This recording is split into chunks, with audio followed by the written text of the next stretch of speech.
জয় গুরু। ওম নমঃ শিবায়। ওম মহাপ্রভু জগন্নাথ নমো নমঃ।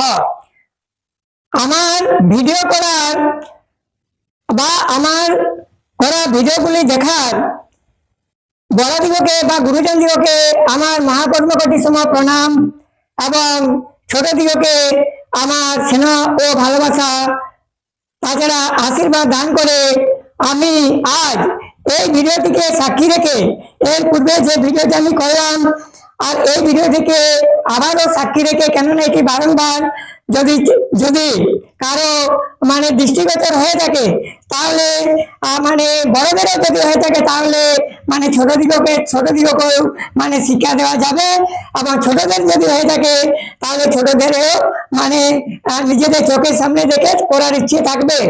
আর এইটি মানে করা মানে তাদের আমি আমি শুধু এইটি নয়, আমি তো এই ভিডিও আমি শিখিয়েছি তা বলেছি, কিন্তু আমি চর্চা করতে চাই না। তবে ভিডিওটিকে সাক্ষী রেখে আমি আজ আমারই লেখা মানে কবিতা মৌলি থেকে, এটা আমারই লেখা কবিতা মৌলি থেকে, যে আমারই ফটো আছে, ছোট আমারই ফটো আছে, কবিতা মৌলি থেকে আমি ওই শিশুদের জন্য দুটি ছড়া আমি পড়ে শোনাবো, ছোট্ট ছোট ছড়া। এই যে এবার এই মানে এই বসন্ত ঋতুর ছড়া একটি, যে এই হরিনাম সংকীর্তন যে হবে মানে মানে বসন্ত এবং গ্রীষ্মকালে, সেই নিয়ে একটি আমি সর্বপ্রথম ছড়া আমি আবৃত্তি করব। প্রকৃতি দেবী ও ঋতুরাজ বসন্তের মিলন পড়বে, ঝরা বাতার করুণ মর্মর ধ্বনি, বিরায় বাঁশি বাজার প্রাককালে, অলিগুঞ্জন মুখরিত বনপথে, প্রকৃতি দেবীর হৃদয় মন্দিরে ঋতুরাজ বসন্তের মিলন পড়বে, শিমুল পলাশে রং ভরা বাগিচাতে, মৌলিদের থলি ভরা সন্ধানে, মাঠ ভর তপ্ত খরার ছায়াতে, পথিকদের মেঠোপথের সন্ধানে, পক্ষীদের কিচির মিচির কলরবে, তাদের কুলায় ফেরা রজনীতে, আম্র মুকুলের মন ভরা সুবাসেতে, ওইরা যত ছোটে সব সেখানেতে। ঠিক সেই মুহূর্তে জুড়ে শ্রী চৈতন্য দেবের বাণী নিয়ে দেশ সারা হরিনাম সংকীর্তনে সকল গ্রামবাসী ও শহরবাসী ওঠে মেতে।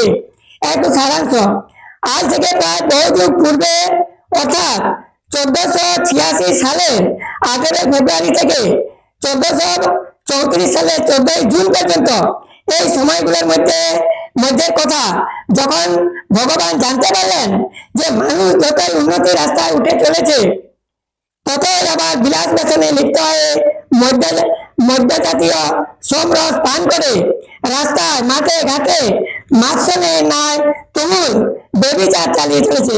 তাছাড়া মাঝখানে কাকে বলে আমি আগেও বলেছি, আমার স্বপ্নের কাহিনী বইটি থেকে বা তুমি রাম তুমি কৃষ্ণ সেখানেও আছে, সেটি থেকে মাঝখানে না তুমুল বেবিচার চালিয়ে চলেছে। তাই দেখতে দেখতে শ্রীকৃষ্ণ ওনার বাঁশি রবে শ্রী চৈতন্য দেবের বাল্য নাম নিমাইকে ঘুম থেকে জাগিয়ে তুললেন।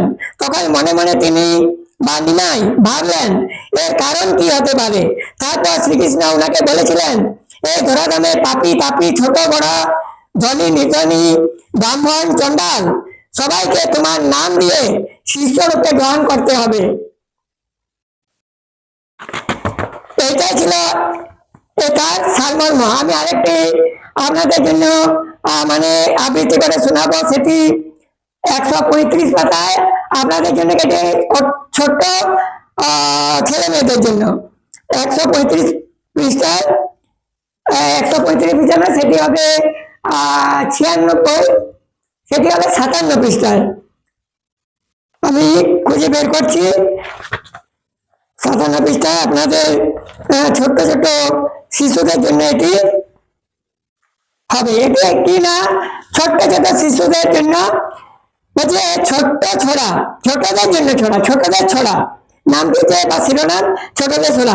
টিয়া বসেছে কুকুর পাশে, কুকুর করছে খেলা, এমন সময় বেড়াল মাসি এসে দিল দেখা, তাই দেখে খুকুমণি বেড়াল মাসিকে বলে, বেড়াল মাসি তুমি কেন এত লোভে, সবার রান্নাঘরে গিয়ে মাছ খাও, মাংস খাও, আরো খাও দুধ, তবুও তোমার লোভ লাগে ইন্দুর মশার উপর খুব, তুমি যদি দুষ্টামি করবে খেলাবো না তোমায় আমি, একা থাকবে তুমি কোনো ঘরের কোণে পাশে, তাহলে ওই যে বেড়াল বিড়ালেরা মানে যাই খাক না কেন, দুধ খায়, মাছ খায়, মাংস খায়, সবার বাড়িতে বাড়িতে ঢুকে, রান্না করে করে ঢুকে, কিন্তু তবুও ওই যে আমাদের ইন্দুর গুলো কি সুন্দর বাড়ির মধ্যে খেলা করে।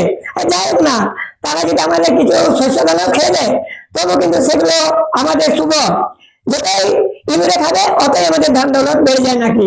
তাছাড়া গণেশ, ইঁদুরকে আমরা গণেশ দেবতার স্থান দিয়েছি। তাহলে ওই খুকুমনি মানে বিড়াল মাছের উপর খুব রাগে, এই কারণে এসে ইঁদুর গুলোকে মানে তাড়া করে এবং ধরতে পারলে তাদেরকে খেয়ে ফেলে। আর সেই জন্যই ওই মানে খুকুমনি বলতে চাইছি যে তুমি যদি এরকম দুষ্টামি করবে, তাহলে তোমাকে বা তোমার সাথে আমরা খেলবো না। তুমি বসে থাকবে একটি ঘরের কোণে, আমরা খেলবো, আমরা তোমাকে নিয়ে খেলাবো না, এই কথাই মানে এটি। কিন্তু আমি এই ভিডিওটি বড় করতে চাই না, আমার তো অনেক কবিতা আছে, অনেক করে, কিন্তু দরকার নেই। এই ভিডিওটা আমি এখানে শেষ করলাম। আপনাদের মধ্যে বড়রা যদি আমার ভিডিও দেখে থাকেন, আপনারা আমার প্রণাম নিবেন এবং ছোট দিওকে আমার স্নেহ ভালোবাসা জানি। আমি তাদেরকে বলতে চাইছি যে তোমরা পড়াশোনায় কোনোদিন অবহেলা করো না। কেননা আমি তো বলেছি যে প্রথমে না অর্জিত বিদ্যা, দ্বিতীয় না অর্জিতম ধনম, তৃতীয় না অর্জিতম পুণ্যম, তাহলে চতুর্থে কিম করিষ্যতি। তাহলে এই কথাটা মনে রেখে মানে আপনারাও শিশুদিগকে মানে পড়াশোনার জন্য ভালো রাস্তা দেখে থাকুন এবং তাদেরকে প্রতিদিন স্কুলে বা বিদ্যালয়ে পাঠিয়ে থাকুন এবং তাদেরকে ভালো ভালো শিক্ষক মাসের ভিডিও দেখাতে পারেন আপনাদের কোলে বসিয়ে বা আপনাদের মোবাইল ফোনে দেখাতে পারেন, যদি সেগুলো দেখার মতো বা দেখানোর মতো হয়ে থাকে। আর আমারই দেখতে হবে বা আমার বই পড়তে হবে সেরকম কোনো মানে নেই। আপনাদের যেটা ভালো লাগবে, তবুও বই পড়া পড়ে যে একদম বন্ধ হয়ে গেছে সেটাও কিন্তু খুব একটা ভালো নয়। বই পড়া পড়িটা জারি রাখবেন, তবেই মানে মা সরস্বতী দান করা হবে।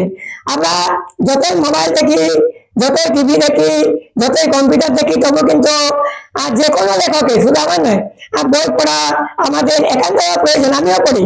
তাহলে কেননা বই পড়া মানে মা সরস্বতীকে দান করা। তবে মা সরস্বতী আমাদের সংসারে সবার উপর সন্তুষ্ট হয়ে উনি আমাদেরকে, আমাদের বংশধর দিগকে মানে শিক্ষিত করে মানে খুব মানে খুশিতে সংসার চালানোর জন্য তাদেরকে মানে খুশিতে মানে রেখে দিতে পারবেন। আর আমরা সেই জন্যই মানে প্রতিদিন মানে প্রতিটি নিয়ম মতো প্রতিটি সময়ে আমরা সব ঠাকুরের ধ্যান করি, নাম করি। কেন? অবশ্যই ঠাকুর আছেন, আমরা রাগের মাথায় অবশ্যই ওনাদের সাথে কখনো কখনো বলি যে ঠাকুর নেই, আমাদের কোনো লাভ হচ্ছে না, ধ্যান করে, কিন্তু একদিন একদিন হবে। কেননা সব কর্মেরই মানে একটা ফল আছে। আমি করে যাব, সেই ফল একদিন না একদিন যেখানেই ভগবান লুকিয়ে রাখুন না কেন আমার ঝুলিতে এনে ভরে দেবেন। তাহলে আমি ভিডিওটি এখানে রাখছি। আপনারা ভালো থাকুন। যা হোক, শীতের প্রকোপ কেটে গেছে। এবার আপনারা মানে ছেলে মেয়েদিকে নিয়ে মানে পার্কে বা আরো কোনো উৎসবে, শিব ভগবান মন্দিরে আরো গিয়ে ঘুরে আসতে পারেন এবং তাদেরকে ভালো ভালো কথা শুনিয়ে তাদের বিদ্যাটা মানে মানে বিদ্যা চর্চাটা তাদের জন্য একটু জারি রাখবেন। এই হলো আমার ভিডিওটির সার অংশ।